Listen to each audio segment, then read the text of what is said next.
ശ്രേഷ്ഠ ഭാരതം. ഞാനനേകം നാളുണ്ടു പാർത്തിരിക്കുന്നിത് അത്ര ജാനകിയോടും നിന്നെ കാൺമതിനാശയാലേ.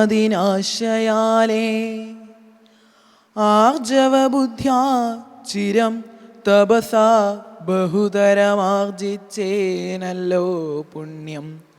ഇന്നു ഞാൻ അവയെല്ലാം മർത്യനായി പിറന്നോരു നിനക്കു തന്നിടിനേനദ്യ. ഞാൻ മോക്ഷത്തിനായി ഉദ്യോഗം പൂണ്ടേനല്ലോ. ഇത് ആരണ്യകാണ്ഡത്തിലെ ശരഭംഗ മന്ദിര പ്രവേശത്തിലെ ഭാഗമാണ്.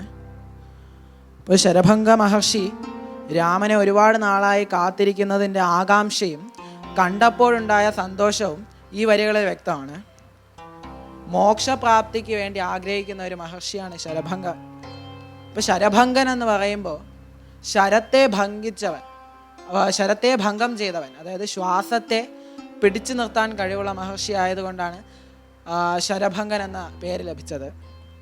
ശരഭംഗ മഹർഷി ആർജിച്ച പുണ്യമെല്ലാം രാമൻ്റെ കാൽക്കൽ സമർപ്പിച്ച് മോക്ഷത്തിനായി ഉദ്യോഗം പൂണ്ടേനല്ലോ, മോക്ഷത്തിനായി പോകുന്നു എന്ന് രാമനോട് പറയുന്നതാണ്. ആ മഹർഷിയുടെ സമർപ്പണ ബുദ്ധി നമുക്കിവിടെ വ്യക്തമാണ്.